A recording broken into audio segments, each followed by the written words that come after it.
In the immortal words of T-Pain, which stands for Tallahassee Pain, which we just found out, how can nothing beat a Jet 2 holiday when all we do is win? Welcome to the 1 Hour, One Brain Cell podcast.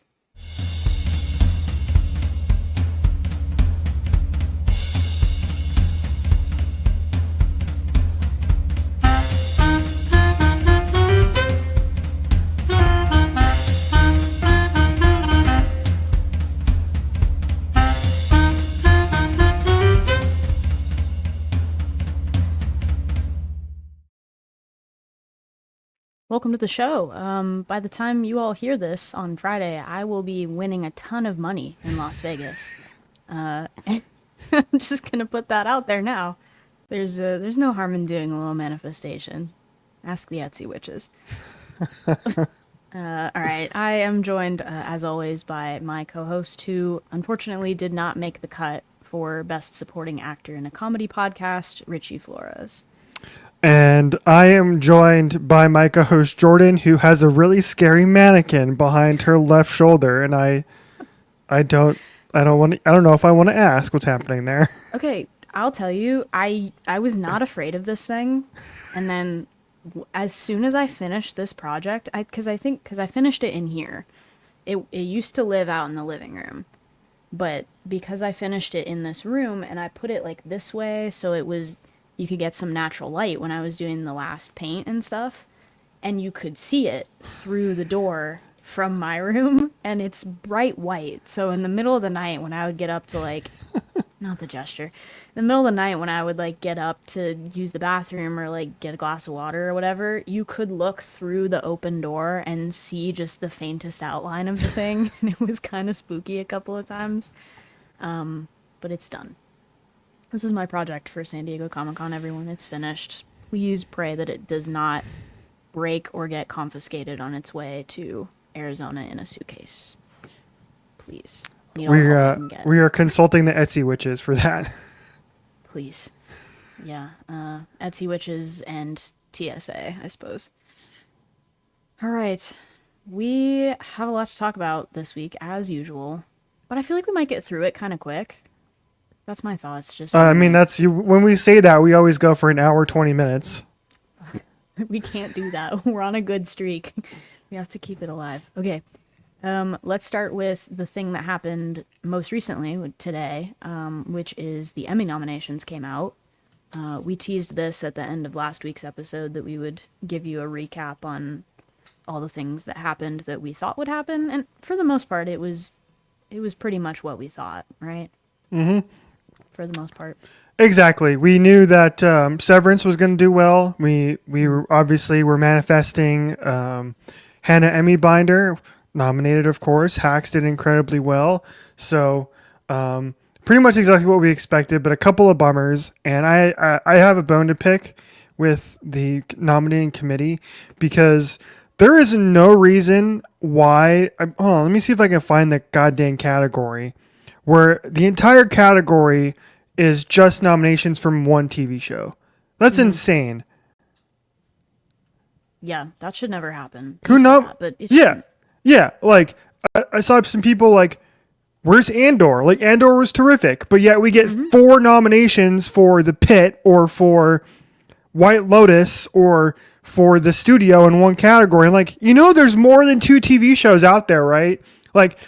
You got to pick one. I get it. They're all in these ensemble shows like Hacks.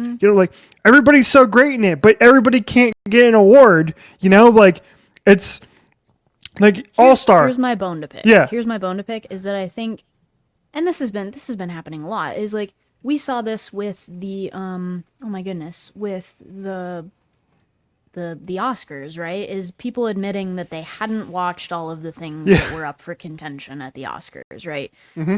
I think a lot of the same stuff is happening here, and to their credit, for anybody that's on the Academy or whatever, TV shows are much more dense than movies, and you can't always sit down and watch the entirety of a season. There's just too many things going on at once, right? And they're all airing about the same time.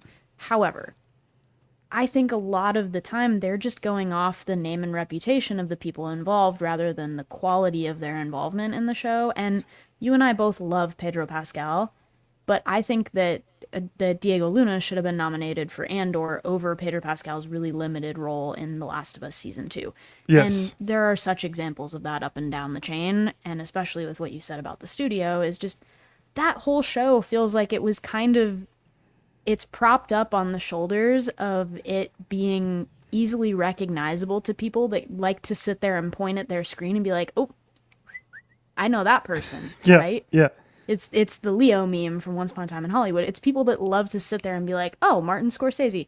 He's in 1 or 2 episodes, I think. I don't know. I didn't He's only finish in the one. studio. Yeah, he's only Yeah. in one. Yeah. And he's in there for like 5 minutes. Why did he get nominated for that? Okay.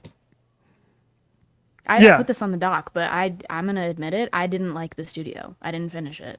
I didn't finish it either. I didn't finish it either for the same reason as you, where it was like the same show every week, and it was just Yeah. a cavalcade of guest stars, and I was like, that's cool, but like you got to give me a story, and don't get me like both of us love Catherine Hahn, obviously. Right.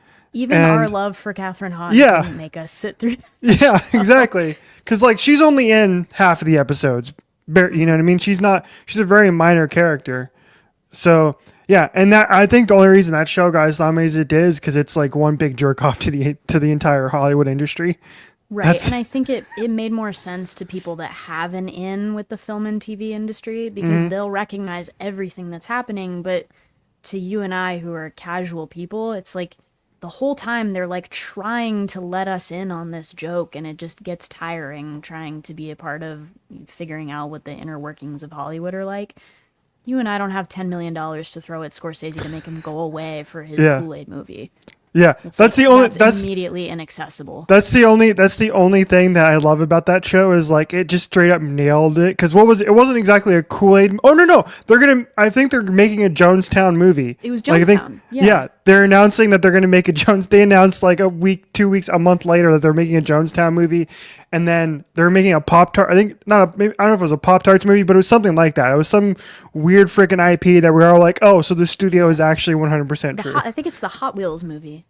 Maybe. Something Yeah. like that. They're all those cheesy IPs that you're like, Yeah. oh my goodness gracious.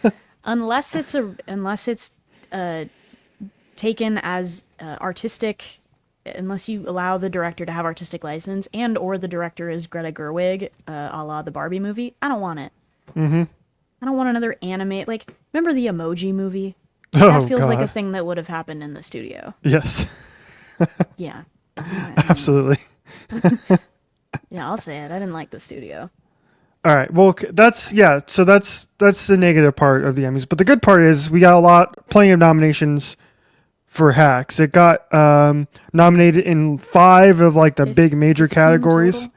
Yeah. and then it got let's see, yeah, I don't see it. Where'd it go? I don't see it in the story I have pulled up here, but yeah, I think it's 15 total because it 15?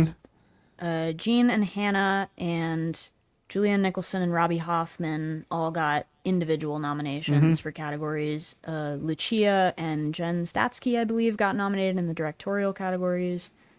I think Paul got snubbed from everything, which is so Yes. horrible. And Meg Stalter got snubbed from everything, which is so horrible. And then they picked up a lot of those, production awards like the cinematography and the score and the Yeah. whatever. Which also huge credits to them for that. But yeah, that's horrible that, that Paul W. Downs got snubbed for everything, and he is so implied in the package deal of the trio of directors. yeah, yeah. Not that I don't love uplifting women directors, but he and Meg Stalter were in almost every scene that Julianne Nicholson was in. Yes. And more than Robbie Hoffman was in. Loved both of those performances, but the fact that you can elevate those two and overlook Paul for what was Jimmy's Yeah. strongest season as a character is crazy. Yeah, the supporting actor in a comedy series. Where are you? Let's see. What do we got here? Oh, that's drama. Oh, here. Ike no. Barinholtz from The Studio. What's his name from The Bear? Eden Moss Bacharach Yep. Yeah. from The Bear. I don't remember any of the other ones. Oh yeah, it's White Ike Barinholtz, Lotus. The Studio, Harrison Ford, Jeff Hiller from Somebody Somewhere, which is a show nobody watches. I think that was Harrison Ford's first nomination. It was, yes. Which is crazy. Coleman Domingo, who's terrific, one of the great actors out there, in a show called The Four Seasons, which nobody's seen or watched.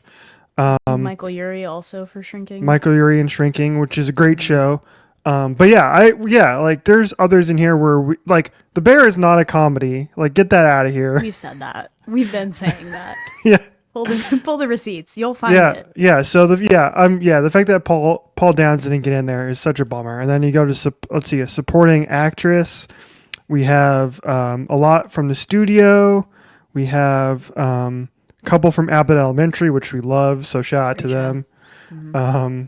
And then Lisa Colon-Zayas, who won last year for The Bear, who's great. But yeah, should have gotten more. The more hacks, the better. And I love that Catherine was nominated for the studio. Mm-hmm. But I don't understand how she didn't pick up a nomination for Agatha. And other than the fact that they don't like Marvel properties or superhero properties among the, I don't know, critical realm. But she picked one up for that same role for WandaVision in much reduced quantity. You gave her an entire season of material to work with, and she was better in that than she was, well, I don't know, better, whatever. More to work with than in WandaVision, and she didn't pick up a nomination for that. And it may have just been the categories that they submitted for or whatever, but like, come on, throw us a bone here. Yeah, I'm surprised they put in Agatha as a, like, I think they put it in for series instead of like anthology or limited series. If it was a limited series, she easily would have ran away with nominations galore. I don't know why they keep like floating that out there, that they're like, but they're just submitting it in categories for things that may not have just one season. They're like, ooh, maybe a second season, and then they're like, actually, we hate you. We're not doing a second season. Right. Yeah, we'll get we'll get a Wonder Man series coming later this year, but we don't get Agatha all along season 2. We'll get Wiccan. We're like, oh my god, that's not what we asked for. Yeah. Side note, I've actually been watching the Ironheart series. Okay. Yeah, not bad. Good. Actually. Yeah. I was pleasantly surprised. Like, it's very watchable. I thought I was gonna hate it, and I was like, I wasn't planning on watching it because you could tell that Disney just kind of like forgot about it. I'm just wanted to get it out there because it was in like it was originally planned in like a previous regime in a way where they were trying to get all these series out, and so like, oh crap, we have this. Let's just put it out there. Yeah, and now they're devoting 95% of their time and their budget to Fantastic Four. You're like, ooh, there's that other thing that we forgot about. Did we publish that? Yeah, exactly. It's actually perfectly watchable. Like, I actually enjoy the cast. Like, Dominique Thorne, who plays Riri in it from Black Panther. She was in Black Panther Wakanda. She's great. He's great. It's got Alden Aaron, the guy who played Han Solo. in the Solo movie is in this show. Movie. Yeah. Okay. Yeah. He plays Obadiah Stane's son from the first Iron Man. So he's in this.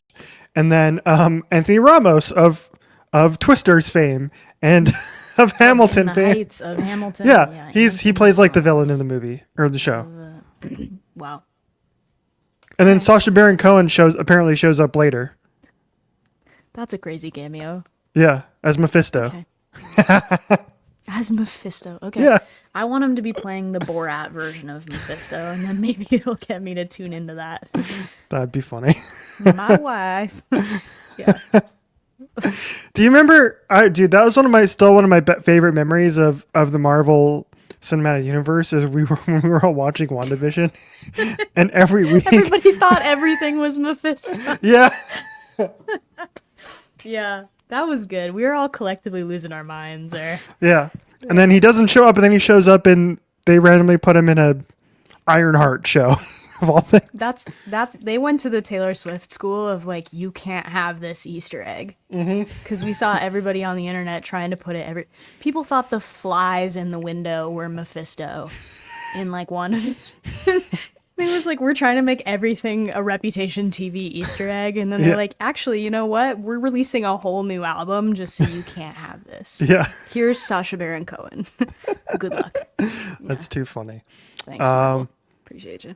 But anyway, yeah. So I mean, it should be good Emmys. Like, hopefully, we get plenty of wins for Hacks. I'd imagine it's probably the favorite to win a lot of these that it's in. Um, I think Jean Smart is the favorite for her category, as she yes. should be. She's the heavyweight reigning champion. Mm-hmm. I want to believe that Hannah is the leader in her category, mostly because they haven't graced her with a trophy yet. Mm-hmm. And it was a strong season for her character, and I think in the scheme of things, they like to be a little fair with their distribution about that. Yeah. So we'll see. If Catherine Hopefully, takes one home for that category, I'm gonna be kind of mad, even though I'll be happy for her. yeah. But there's no way. Like, I'm gonna let you finish. I'm gonna let you finish. But you should have won for Agatha Harkness. Yeah. Yeah. Anyway. Are we okay? I'm gonna go through the categories just real quick. Comedy series, obviously, we're picking Hacks. Mm-hmm. Drama series, I'm going with Severance. I think so. Wait, can I pull this up so I can Yeah. pick with you? Yeah. 'Cause now I'm just picking blind. We have Andor, The Diplomat. Nobody watched that. Last of Us, surprising. Paradise, nobody saw that. The Pit, a lot of people love The Pit. Haven't watched it. Severance, Slow Horses. Again, a show that's been on for 8 years, and I have yet to hear one person to ever talk about it. What? And then Slow Horses? And then the White Lotus, which apparently there was incest this season. So I watched the first episode and then quit watching. I think it was a down season for them in general too. They also said that Elizabeth Moss, I think that's her name, the lead from The Handmaid's Tale, didn't pull a nomination this year, and I think that was the last season of that show. Again, a show that was everybody talking about during the first season, and then we started living in The Handmaid's Tale, and we were like, okay, why do we need to watch this anymore? Not that fun to talk about it anymore. Yeah. Yeah. I remember this is good timing, but my first and only other San Diego Comic-Con, my mom was, because she didn't get a badge, she was in the hotel binge watching The Handmaid's Tale while I was at the con all day. And I was like, yeah, wow, that was years ago. Okay. Yeah, drama series, I think Severance. Comedy series, I think Hacks. Limited or anthology series, I don't know. My pick is The Penguin, which I loved. I think that could get a nom. I think maybe Black Mirror, but Black Mirror I think has just outstayed its welcome. The earlier seasons were stronger. Outstanding television movie, don't know anything about it. Maybe the only thing I've ever seen advertisement for is The Gorge, which I think is Miles Teller. Miles Teller. I did watch that movie. It's fine. Outstanding reality competition program. I don't know. Toss I don't Up. I don't watch any of those. People love The Traders. That would be my pick. But Amazing, I feel like Amazing Race wins every year. Yeah. Wasn't RuPaul nominated in like 10 categories or something? Drag Race has a crazy number of nominations. Or maybe RuPaul has 10 total now. But outstanding talk series, Colbert? Late Night with Deborah Vance, obviously. Obviously. Very obviously. Outstanding scripted variety series, I would go SNL here, especially with all the love they showed Bo and Yang this year. Yeah, that's been John like Oliver, though. Yeah, John Oliver's been won that 10 years in a row, and I don't see that changing. I'm a big fan of John Oliver, so I think he'll take that home again. Outstanding variety special live, I don't know. Could be SNL 50. I could see him giving it to the halftime show, which would be funny. Kendrick Lamar gets an Emmy. Where are you seeing these categories? Because I'm not seeing them. Oh, I don't know.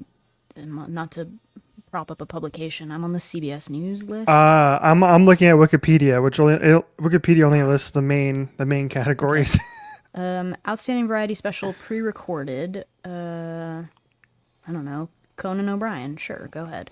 Outstanding game show. Didn't know this was a category. Celebrity Family Feud, Jeopardy, The Price is Right, Wheel of Fortune, Who Wants to Be a Millionaire. Family Feud. Celebrity Family Feud, Steve Harvey. Outstanding lead actress in a drama series. This is an interesting category because you have Kathy Bates, who now is the oldest nominee. She passed Angela Lansbury for this category this year. I could see her getting it just on merit, but I think Britt Lauer in Severance deserves it. I agree. this is Britt Lauer. If Britt Lauer doesn't win, I'm gonna riot. Although Bella Ramsey, shout out to them, they were also great in Last of True. Us. And this season, I guess, didn't have as much to work with as the first one. Yeah, So. yeah. Outstanding lead actor in a drama series, Adam Scott, Severance. It's Adam Scott. Although the Pit seems to be like the people's choice here for Twitter the most part. loves the People, Pit the people recently. love the Pit. The Pit has a whole. The Pit. We're opening the Pit. Yeah, the Pit has a they have the Pit. They have Pit Crave on Twitter Pit now. Crave. That's Yeah. crazy. That is you know what? Good for you, as you should. No wild the Pit. Okay. Outstanding lead actress in a comedy series. I think it's Gene Smart's category to lose. Correct. Outstanding lead actor in a comedy series. Seth Rogen. They love the studio. I think it could be Jeremy Allen White. Yeah, I might be. I'd probably go. I'm not a big shrinking guy, but I don't know. Yeah, I think the studio is too popular to not win something, so I have a feeling it might go to Seth Rogen. Outstanding lead actress in a limited or anthology series or movie. I don't really care about that category. Kristen Milioti. Kristen Milioti as Sophia Who is she in The Falcone. Penguin? She Okay. plays Sophia Falcone. She is the best part of that show. Okay, So put her she in. should absolutely run away with this. However, Kate Blanchett, I mean, she's It's Kate Blanchett. Kate Blanchett might be hard to beat in that category because Disclaimer isn't really. I watched half a Disclaimer. It's it was the show from Alfonso Cuarón. I never finished it, but it was really well done. And Kate Blanchett's great in it. But my heart It's is Kate Blanchett. my heart. It goes to Kristen Milioti. That's who I want to win that. I think she should. Okay. Outstanding lead actor in a limited or anthology series or movie. Colin Farrell, The Penguin.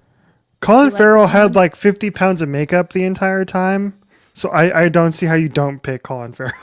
So fair. Yeah, if you had to be in that prosthetic at all times, like, okay.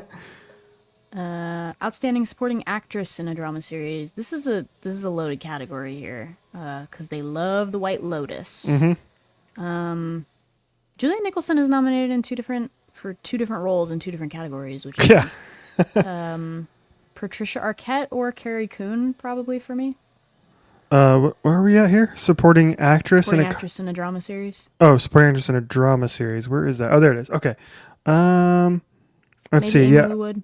I don't watch The White Lotus. I don't watch it either. I mean, I feel like Carrie Coon was kind of like she's the one that got the most. She was like kind of the lead of that show. So it's Wasn't probably Carrie Coon the one that was like sprinting on the dock during that episode? I don't remember. It went viral. I have on no Twitter. idea. It was like, I don't know. Somebody was bolting away. Piper, no. That's the only thing I know about. Yeah. Okay, give it to Cobell just cuz. Outstanding supporting actor in a drama series. Mr. Milchick. Again, yeah, it has to be him. If it's not that would Mr. be- Milchick, I riot. And it would be history for that category, I think, as well. There's never been a black winner in that category. Mm-hmm. As he should. He had a phenomenal season and a character arc. Mr. Milchick. Outstanding supporting actress in a comedy series. You know our pick. We don't Yes. need to talk about this. You know where our heart is. Congratulations, Catherine O'Hara. Congratulations, Mrs. Table. Okay. Outstanding supporting actor in a comedy series. Toss up. They might give it to Harrison Ford just on merit. I don't know where this is gonna go. I think it could be Ike Barinholtz. It could be Ebon Mossbach. My guess is it goes to cousin Richie. I think. Cousin Richie. Yeah. Yeah. You would like that, wouldn't you? Okay. Outstanding supporting actress in a limited or anthology series or movie. Again, I didn't watch all these, so I guess we're just gonna give it to the Penguin on assumption for your poll. Deirdre O'Connell, the Penguin. Yeah. So she played Oswald's mom in the show. She was good in the show. I didn't see any of these other ones, so we'll go with the Penguin by default. Now, look, we're not doing what the Academy members are doing because we're not casting a ballot here. If we were casting a ballot, we would see all these. Yes. Just so you know. I'm like, we're immediately making hypocrites of ourselves, being like, you should watch all the things, and then being like, I didn't see any of these. Give it to the Penguin. Yeah. Okay. Outstanding supporting actor. We haven't watched any of these. I haven't So seen don't any. know. Yeah, so we can't pick. Give it to Javier Bardem for his role in the F1 movie. Yeah, exactly. Guest actress in a drama series. Toss up. Where is that on my list? I don't see that on my list. You may not have that one. It is Jane Alexander Severance, Gwendolyn Christie Severance, Caitlin Dever The Last of Us, Cherry Jones The Handmaid's Tale, Catherine O'Hara. It says Catherine O'Hara The Last of Us, but I'm assuming it's Catherine O'Hara in the studio. No, Catherine O'Hara was in The Last of Us. Yeah. Was she really? Wow. Yeah, she was. Okay. Merritt Weaver Severance. Ooh. Give it. You know what? Give it to Gwendolyn Christie. I think so. Let's go. Yeah. Outstanding Captain Phasma. Outstanding guest actor in a drama series. The Boys, The White Lotus, The Pit, The Last of Us, Andor, The Last of Us. Sure, give it to Andor. What was this category? Oh, this one though. Outstanding guest actor in a drama series. This one has Giancarlo Esposito for The Boys. I didn't see it. Has Sean, sorry to Sean's last name, Sean Hatosi from The Pit. Oh, he's great. Yeah. Sure, give it to him. Or Forrest Whitaker for Andor. Ooh. I mean, Forrest wasn't really in Andor that often, so I'm gonna go Sean Hatosi because he was incredible in Animal Kingdom and should have been nominated for that role and never was nominated one time, so he deserved. He's a great actor. If you've never seen Animal Kingdom is low key one of the most underrated shows last decade, in my opinion. Animal Kingdom drama series from 2016. Sean Hatosi. Oh, I know this guy's face. Okay. Mm-hmm. Yeah. Oh, it was on TNT. Okay. Yeah. Cool. Something to catch up on. Outstanding guest actress in a comedy series. Again, loaded category. Olivia Colman for The Bear, Jamie Lee Curtis for The Bear, Cynthia Erivo for Poker Face, Robbie Hoffman for Hacks, Zoe Kravitz in the studio, Julianne Nicholson for Hacks. Double Hacks Could nomination. Yeah, I mean, I'm biased towards the two Hacks because both Robbie and Julian were so good in like their limited time that we wanted to see more of their characters. And I think it should go to Juliette Nicholson because of the boofing scene. Dance Mom. Yeah, that performance in that episode alone, that's Emmy worthy, 100%. Finding out that Dance Mom, spoiler, Dance Mom doesn't have children, she's just the mother of dance, was like the cherry on top. Okay. Mary Alice, what did you do? Outstanding guest actor in a comedy series. This is the category we're mad about. There is one not from the studio, but all the rest of them are. John Bernthal, The Bear. Bryan Cranston, The Studio. Dave Franco, The Studio. Ron Howard, The Studio. Anthony Mackie, The Studio. Martin Scorsese, The Studio. Give it to John Bernthal just to make everybody mad. No, you got to give it to Scorsese, dude. even though he was playing himself. You have a 5 out of 6 chance to hit The Studio. I just think it would be funny if they give it to The Bear. That would be. I just think it would be funny. Okay. Anthony Mackie. It would be funny to see Anthony Mackie receive an Emmy for this role. I forgot he was in that show, to be honest. I'm pretty sure. That's the problem with having that many guest stars. People are in it. I'm pretty damn sure I watched that episode too, and I forgot he was in it. Okay, so maybe not Anthony Mackie. Sorry, bud. Outstanding directing for a drama series. Chikai Bardo for Severance, Jessica Lee Gagne. Yep. Yeah, absolutely. Not even close. I'm mad that she's leaving the show. Did you know? I think I told you that. I was so mad. Yeah. And the fact that, oh my goodness gracious, hold on. The fact that Dyken Lockman didn't pull a nomination for her performance in that episode is also absolutely crazy. Crap. But yeah, let's give the studio 7,000 nominations. Straight crap. Okay. Outstanding directing for comedy series, Lucia Agnello for Hacks. Outstanding directing for a limited or anthology series or movie. I don't know. There's 2 episodes of The Penguin on here, so maybe. Give them to both. Some of them are like, one of them is nominated. I don't know if this is correct or not, but Philip Barantini is nominated for like the entirety of Adolescence and not just like one singular episode. Oh, because I think it's a movie. Oh, is it? Yeah. Oh, that would make sense then. Because I was like, wait a minute, everything else has an episode. Or maybe he directed every episode. Okay. Yeah, I guess you can give him to both of the Penguin episodes, because now we don't have any rules. Outstanding writing for a drama series. There's an episode of Andor on here. There's 2 episodes of The Pit. There's Andor, Cold Harbor Andor from wins. Severance. Andor is the best written show in, I think, on TV this year for me. Give it and to it's not Andor. even close. Yes. Yep. Outstanding writing for a comedy series. We're giving it to... Oh, Paul W. Downs did get rolled into this one. Lucia Agnello, Paul W. Downs, and Jen Statsky. There we go. Thank you. And Jen Statsky for A Slippery Slope. Great episode.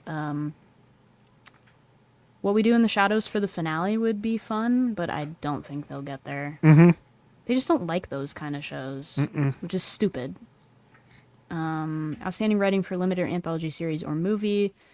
Again, we're giving it to the Penguin because we haven't seen any of this stuff. Outstanding writing for a variety series. Okay, so if Saturday Night Live doesn't win the previous category, I think it'll win here. Conk on Life, The Daily Show. Last Week Tonight with John Oliver. I think if SNL doesn't win that previous category, it's winning this one, and then vice versa. If John Oliver doesn't win that previous category, then he's winning. Yeah, no, wait. I think we might be talking about different categories, but the one outstanding writing for a variety special, Conk on Life, is nominated. Is it really? Yes. Wait, hold on. No, I don't have that on my list. I only have 3 nominees for this. Outstanding writing for a variety special. No way.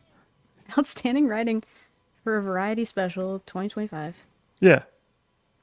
Now my Google's not working. Okay, variety special. Outstanding writing. I don't see it. Is my list stupid? Anyway, yeah, give it to Conk on Life, whatever. You know, here's the thing. I don't see it. I don't know if your list.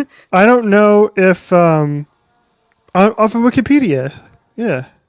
Oh, well, as my teachers in high school used to say, you can't trust Wikipedia. Maybe, I don't know, maybe somebody added it in there as like they just wanted it to be nominated. It should win. It actually is. If only for Diane Morgan to get up there in character and accept the award as Philomena Conk. Please. Please, please, please. Can you guys, if you guys promise me that'll happen, I do see that now. That's for variety programming, which is a different category, but yeah, give it to him. If that cast can promise me that she will do that, I think we should guarantee a win ahead of time. Mm-hmm. Mm-hmm. I think so. Okay, so that has been our Emmys picks. You should trust us. Correct. Right? You should trust us. Correct. Okay. We're moving on from the Emmys. We're moving to movies, which is the Oscars. What did you see this week with your AMC A-list membership? I actually didn't see what did I see in theaters this week? I only saw like 2 movies in the last 2 weeks, but I'm going to do more of it as we come along. I'm just too lazy to leave the house. I have to bring it up here. Hang on. Mm-hmm. Sorry. Hang on. Hello? Boo. There we go. Diary. Yeah. Okay. Yes. I saw, with my A-list, I've only seen Jurassic World Rebirth and Superman, and that's it. But I do have a movie coming up later this week, and then Fantastic Four the week after. So. Mm-hmm. What did you think about Superman? Because we got your Jurassic World review. Yeah. Okay. So this movie is like getting massive ratings and massive money, and it's got a 4.0 on Letterboxd. People really love this movie. I watched a lot of podcasts about it, and I think people are overhyping it. I liked this movie. I didn't love it. I wouldn't go any further than that. Yeah, and it's just because I've never been a Superman fan, and I think that's why for me it just didn't hit for me, because I will say it is about as good a Superman movie as you're gonna get, because it is like, I put it this way, it's like going to a comic book store and picking up a Superman comic off the rack and reading it and oh, that was cool, that was fun, and then forgetting about it a week later. That's what this movie is. You know, it's like, it's really well cast. I love the cast in it. Corrin Sweat's great. Brosnan's great. Nicholas Hoult is great, but just like there's just not staying power for me here. I just found myself really being disconnected from the characters in this movie. And that's completely opposite of like some of the other, like, I think Thunderbolts is the perfect example of this. Thunderbolts is a movie that I love because I actually cared about those characters. And the story it told was interesting, and it was so different from anything else we've seen in a superhero comic book movie that it had staying power and stuck around, and I still remember it. I'm gonna forget about Superman 2 weeks from now, so I only gave it 3.5 stars. And this is not saying that we did, because people choose sides in this argument. Like, correct me if I'm wrong, but like, we are firmly in the middle between the Marvel Universe and the DC. Like, you love the Batman movies, the Nolan Batman movies, and the Batman and the Penguin, obviously, as we just talked about for like half an hour.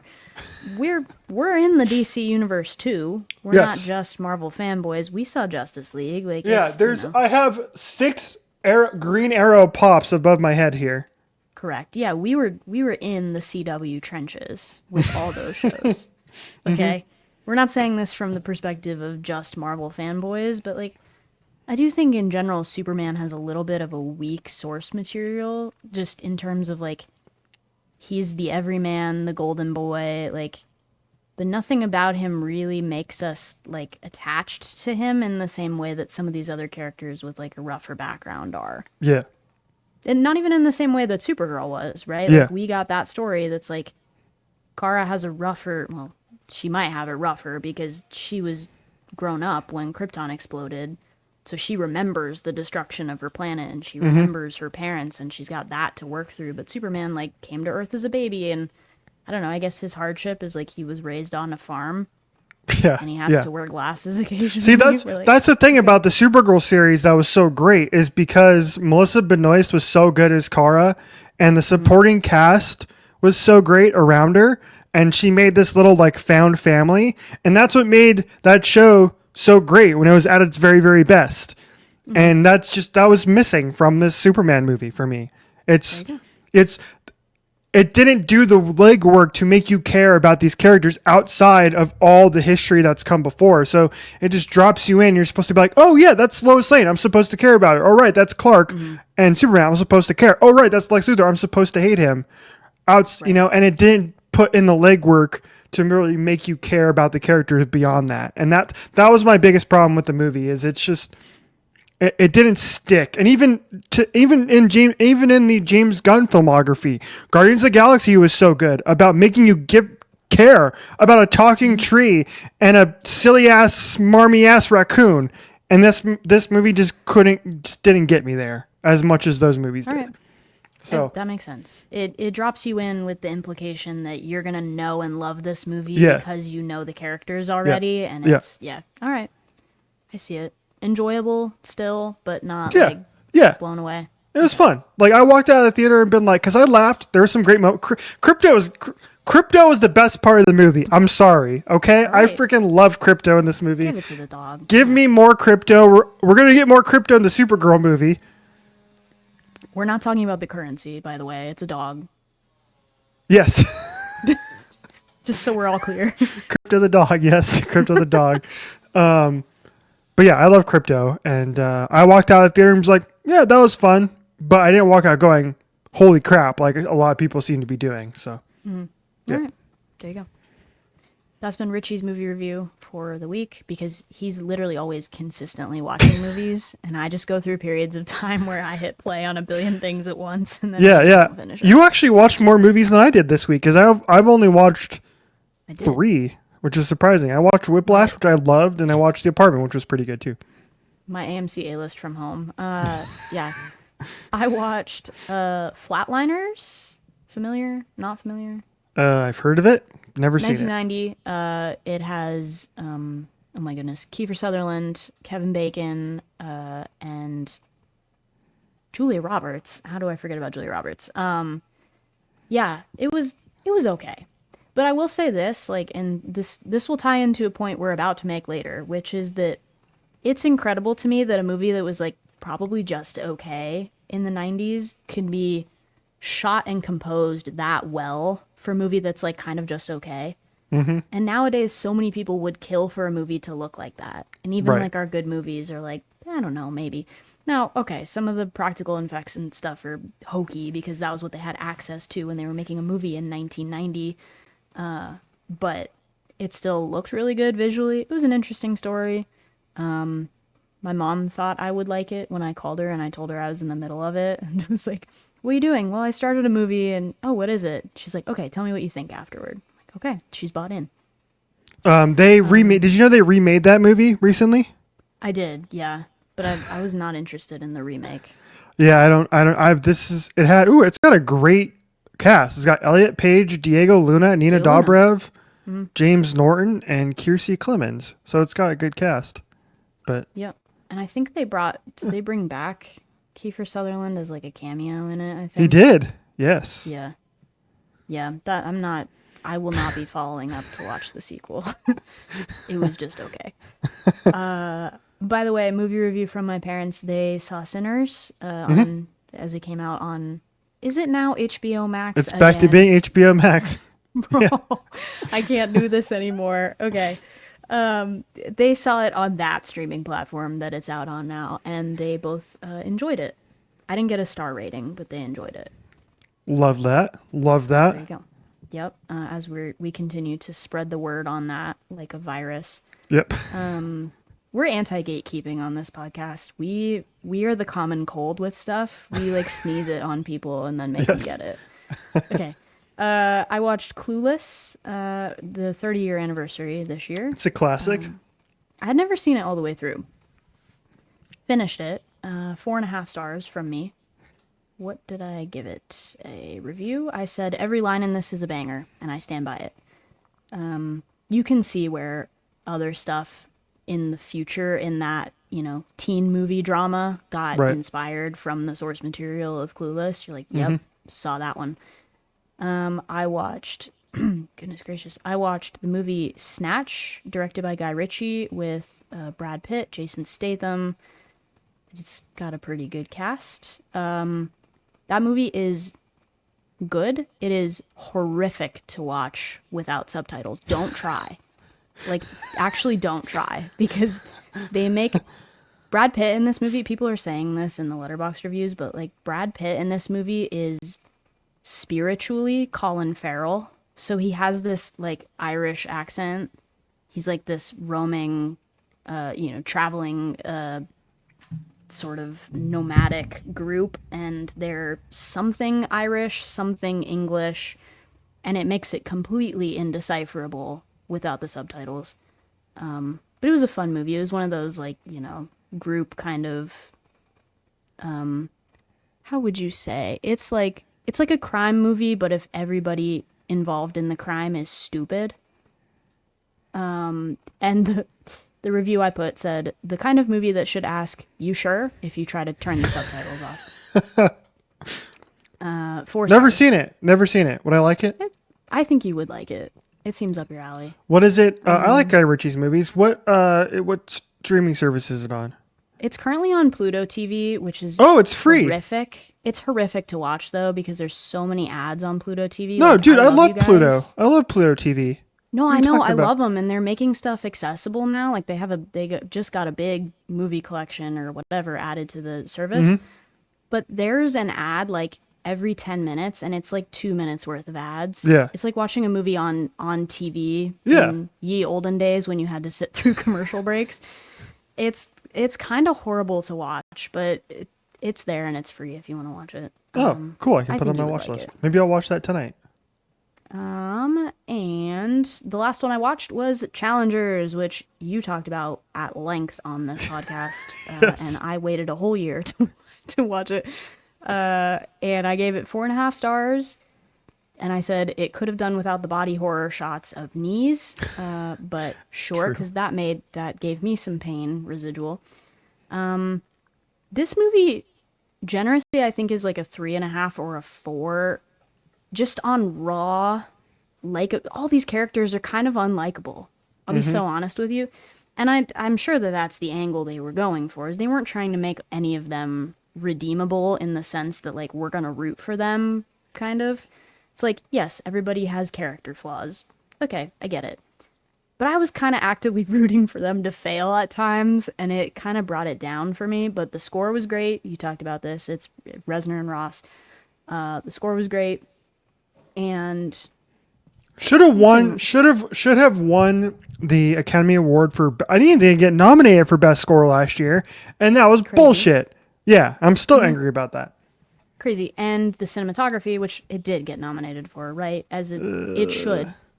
It should have. I don't 'cause think I'll it be mad if did. it didn't. I don't think it did. I don't. Think I it didn't did. love the scenes where we were the tennis ball. I'll be very honest with you. Kind of gave me motion sickness. But I did really enjoy the underneath, like where they had the clear court and they shot underneath, and that was really well done. And now I see what you mean, having watched Strangers on a Train. Yes. I see where that homage came in. Yeah. Exactly. That was such a cool I shot. have the connection. Yeah, that was great. So I'm glad you enjoyed it. You and I actually gave the movie the same star rating I don't think we arrived at that rating by the same path, reason. but Yeah. Because I opposed to you. Actually, I really loved the story too. I was really into. It didn't bother me that the characters were unlikable. That was part of the allure of the movie to me. Is that it was more about the like. She really didn't like either of her only love was tennis, and that was it. And I love that Right. aspect of it.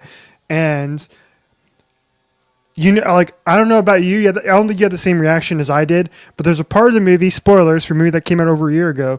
But there's a part of the movie go ahead. there's a part of the movie that's a callback to earlier in the movie, and it's basically the he does a certain move puts the ball in the middle of the racket, and it's like and it's the one character telling the other character, "Oh, I had sex with your I wife slept last with your night," wife. and that Yeah. was like, I kid you not, in the theater, I was like, "Oh shit!"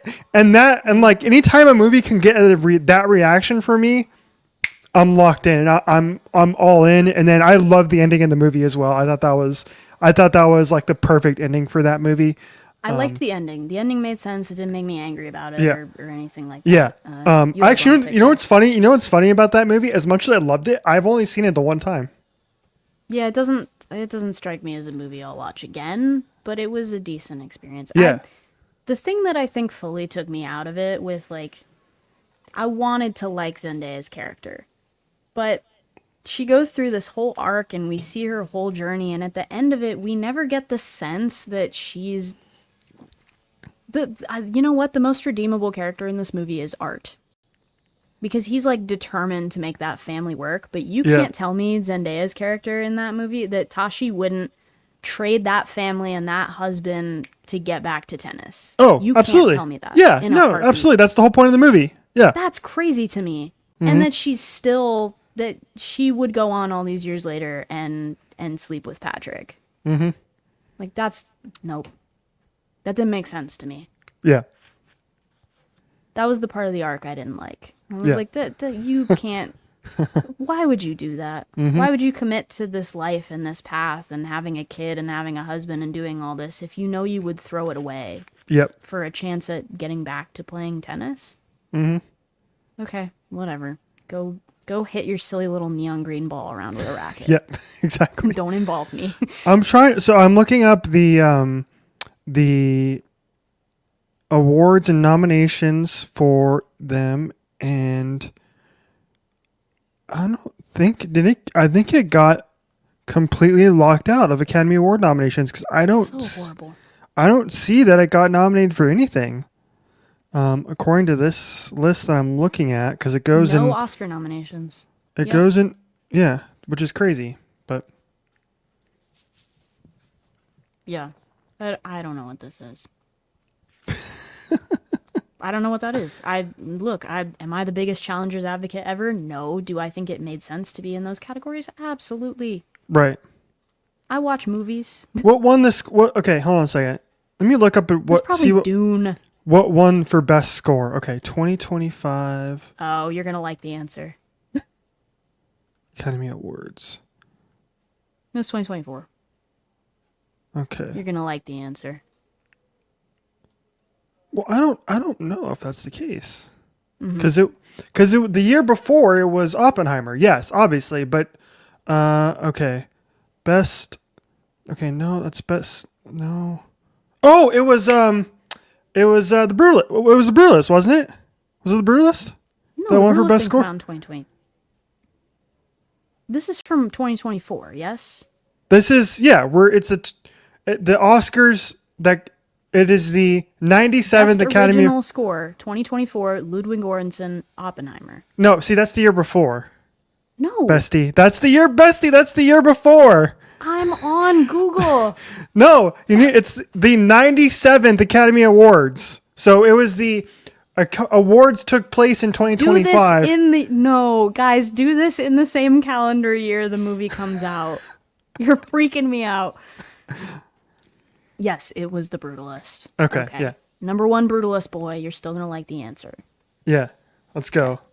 I can still do the little theme. So we arrived at the same conclusion by taking a complete roundabout. Okay. Anyway, yeah, we liked the ending of Challengers, but you have a bone to pick with a certain ending that you haven't told me about. Yes. What's your Okay, bone to pick? so I previously revealed on this podcast that Corey had gotten me into the Empyrean series, which is the Fourth Wing series written by Rebecca Yarros. There's dragons and magic and cats. Cats. You said there were cats. There's a cat in the third book, so I haven't gotten to him one? yet. Yeah. I'm gonna need more cats per capita probably to invest in this. There's that. There's really steamy sex scenes, which I hate. I'll have to send you. I sent a screenshot to Corey and Scotty the other night because it was like I was like, this is annoying. And I'll send it to you as well. But anyway, so I've been reading that. I finished the second book of the 3 that have been out so far, and I kid you not, I was like, I don't know if I've been as angry as I was when I finished this book last night. I was so mad. I texted Corey and Scotty about it, and I was like, this is so stupid. I'm never reading this again. I'm quitting. I'm going back to reading the books about blowjobs instead. Which one was that? That's that Lights Out book? Yes. Okay, yep. I'm following. I'm listening. Yeah. Yep. So I was so mad about the ending of this book.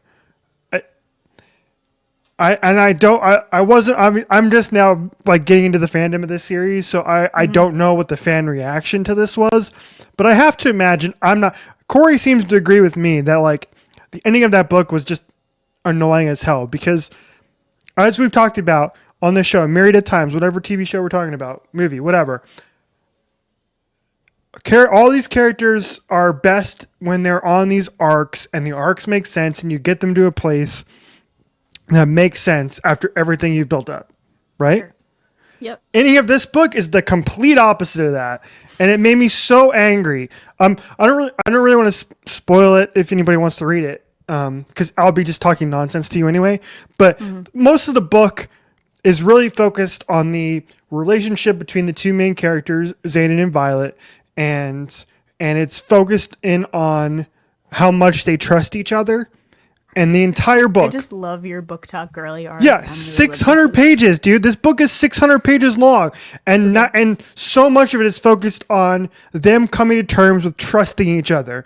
And then the final 5 pages of this book goes, "Hey, remember when we got you to believe that they finally trust each other? No, they freaking don't." I'm so pissed off about this. And like, I have Onyx Storm. I have the third book on my bookshelf ready to read, but I just need a breather. I'm like, that book's probably going to piss me off too.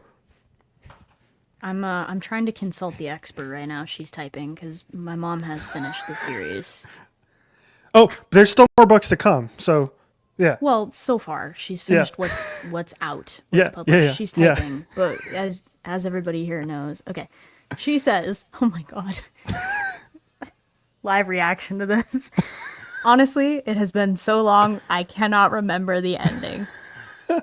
Thank you, Mom. Wow. Thanks, Lisa.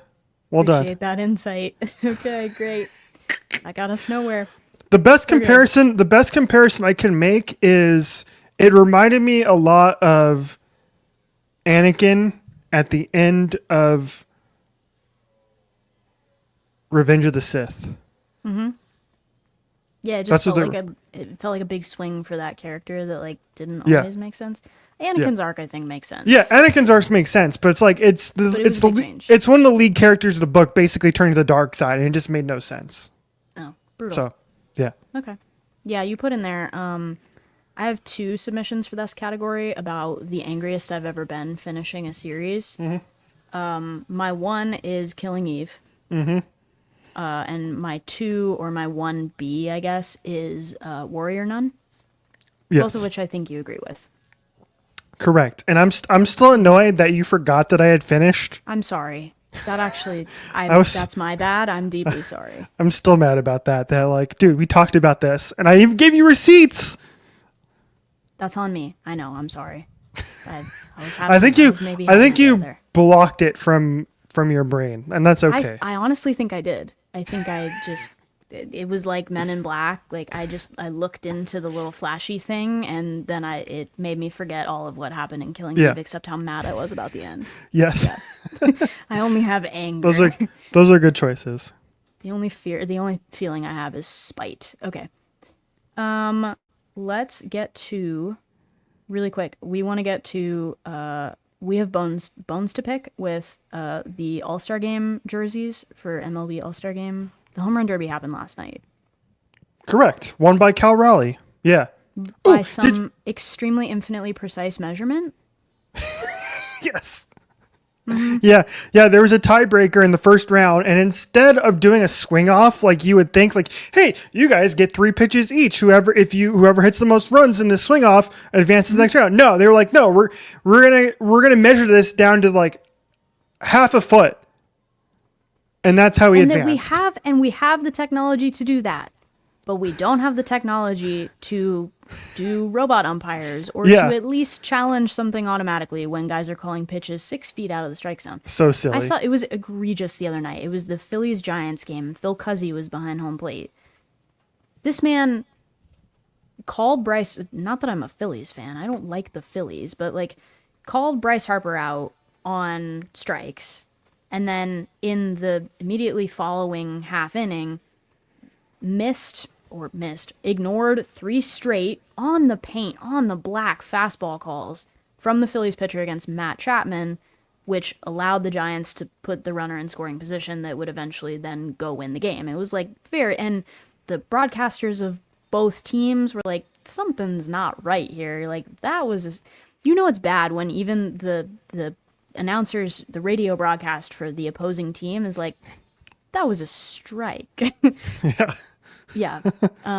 So people were very irate with this, but the fact that we have the technology to measure where this ball perceptibly landed within the milli-thousandths of an inch, but we don't have the technology to make sure that the umpires can call a decent and fair game. Okay. Sure, MLB. I'll believe that. Correct. I'll believe that. Correct. The best part of the Home Run Derby was also the stupidest, which is the ball kids that are shagging the fly balls. They all fall down. Well, they're bad. No, well, except for the one kid last night, who I'm assuming you have seen this by now, which championship round, I think it was Junior Caminero made it to the finals against Cal Raleigh, and he's trying to come back, and he's down a few home runs, and he needs a couple extra to kind of get back and get it to give himself a shot. Hits a fly ball to left field.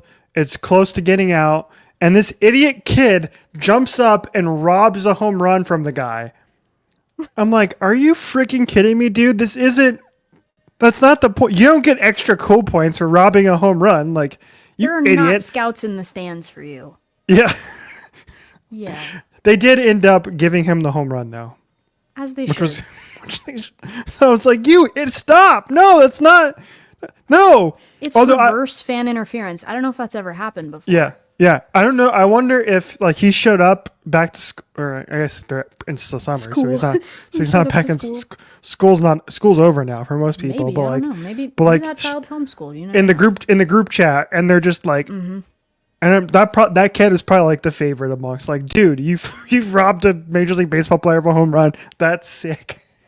Yeah, put that picture on your resume, print it out, and put it up there. I hope he gets to keep the ball at least. That would be cool. Probably That not. would You be had to throw cool. it back in. I But think one of the ball volunteers last year tore an ACL, if I remember correctly. It's like crazy. Like I know they make jeez. them sign a waiver for this, but like Yeah. that feels like a thing that should not happen. Right. Right. Anyway, we were mad at the jerseys. We've been mad at the All-Star Game jerseys because they've been bad in recent years. Yeah. These were kind of egregious. Yeah. Let me bring up. I want to bring up the one of the websites put up a. Oh, what the? Why is it giving me this? That's not. But anyway, one of the websites put up a. Oh, maybe the web. I don't think the website's working. But anyway, one of the websites put up a list of like all the old school ones, and like the ones from like the early 2000s were all great because they were all tied to the city and they were all the city's colors and they were all themed around the city that they were in. Like one of my favorites is the 2008 ones, which was the final year in Yankee Stadium, and they had the like the portico or whatever the hell they called it from the old Yankee Stadium on there. That was cool. Yeah. I have a Justin Upton 2011 one, and it's the Diamondbacks ones were good. It had where this, all the font was the D-backs font. It had the snake skin and the letters and the numbering, which was sick. And then the last couple of years, it's just the ugliest things you'll ever see in your life, including this year's. I was complaining all last night. I was like, these things are so stupid ugly. Thank God we're getting actual uniforms back tonight. Love actual uniforms in the All-Star Game. I just think it looks really, really nice. Yeah. And it lets people that are casual viewers be like, that's a really cool jersey. Like, maybe I should follow that team. It enables that process or, whatever else. But this is not unique to just Major League Baseball. Also, like the NHL All-Star Games in recent years have had gross jerseys. Yeah. Yeah, we're mad about that. And we're mad about the logos. All the logos going to like passive minimalist, like bring back the even really I'm not wearing my I'm not wearing my Indy 500 hat today, but the Indy 500 is very, very. Yeah. I think we talked about that. Like the logo for that used to be sick, and they used to change it every year. And now it's just kind of. It's the same thing, just a different. Kind of the same, even though next year's is cool because it's like the 250th birthday of America or something, and so it's like red, white, and blue, which is cool. All right. It was the same logo, just with red, white, and blue. Yes. Like, bring back, employ your graphic designers, people. Yes. Get them employed. Get them Yes. employed. Get them to, because that was when it was really cool, as you brought it up. It's like when it had touches and nods to what city it was in or, a special anniversary or something like that. That's like, and it made it recognizable and also to where people would want to buy merch year after year. Yeah. So capitalism, if you're listening, this corporate minimalism thing doesn't work because when you have the same Super Bowl logo for the last, I don't know, billion years since what, 2012 or something was when they brought back they started this new gross one. When the logo's like the same, yeah, here's year, yeah, look at here's here's gonna want to buy the product. This is the All-Star Game jerseys from recent memory. Like, look at look at those. This was the one from Texas a couple years ago. Ugh. The one from this year is here in the top left. Bad. Like, what does that have to do with Atlanta? It It's doesn't. in Atlanta. Nothing. It doesn't. Exactly. Like, Yep. even the ones from Texas here, that has nothing to do with Texas. Yep. And like, it would have been so easy to try and incorporate branding from the host team, or the star for the state of Texas, or the whatever. It would have been so easy to go and do that, and it's just the cop out because everything now is corporate and soulless and minimalist and commoditized and easier to mass produce for profit. Exactly. But spoiler alert, the stuff that comes back that has these nostalgia logos or these retro logos or whatever, they sell because people like it and it's cool. And Yes. the Coyotes rebranding to the Kachina was incredible. And long live RIP, the best logo in sports. But like, for real, people love to have something that has a unique identity. And now I guess we don't need that anymore because everything's online. But like, employ your damn graphic designers. As a former graphic designer. Correct. Yeah. Thanks. Okay, what's your late breaking news, and then we'll we'll pop off because we're already over time. You're going to hate me for this. I think. Go for it. Yeah. Breaking news into the OHOBC headquarters. By the time you see this, tickets are on sale for opening night. 70mm IMAX of the Odyssey. I gotta go. A year in advance.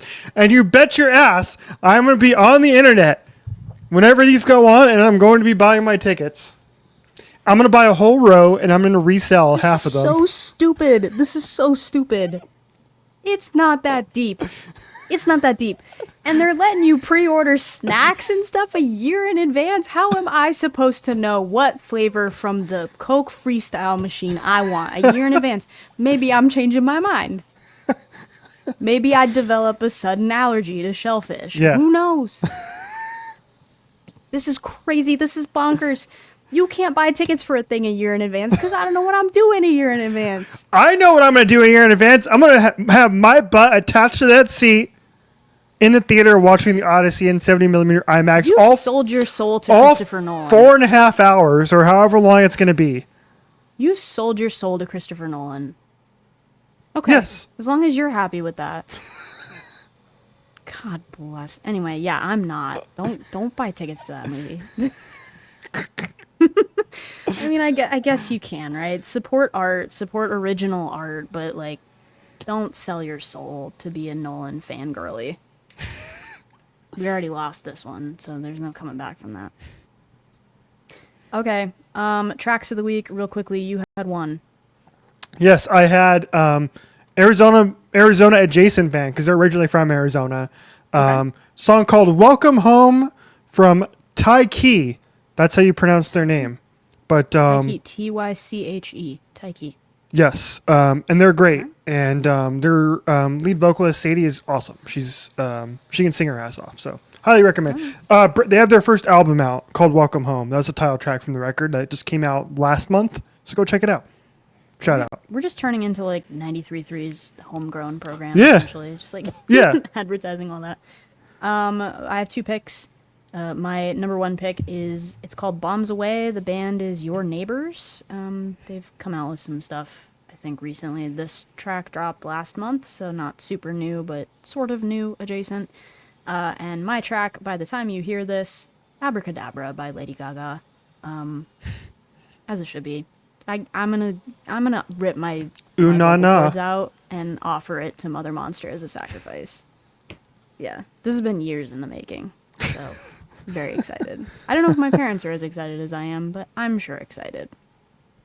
You need to teach your dad all the lyrics to at least one of the songs from. Yeah.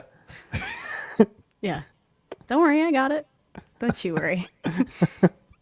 And then when you're in Vegas, you can play Uno. I heard that's actually not a thing. Which is actually fake news. Uno put it out. It's like, no, this is not. Yeah. That hurts, actually. I wish it had been. I don't know. Whatever. We'll talk about that next week. Yeah. I'll report back from the front lines about whether or not. Hey, can you just to get ahead of the thing, in case we lose each other in SDCC, can you make sure to share your location with me so that way we know where each other is? Yeah. Well, you're gonna have my phone because look at this thing. Yeah. And then find me a pocket. Oh, that's so true. That just flew over your head, by the way. I was trying to get you to share your location so I can find out what casino you're in, so I can come and drag you away from the slot machines. See, I'm too stupid for that to work. So, gotcha. Uno reverse. Okay. All right. We have been Richie and Jordan, and thank you for tuning in wherever you get your podcasts and your media at OHOBC Pod. And I guess you can go buy tickets for the Odyssey whenever you hear this if they're not already sold out. So there you go. You're welcome. We'll see you next week. I think we're going to see you next week before we go to SDCC. Yes. Yeah. I think we'll see you next week. Okay. See you next week.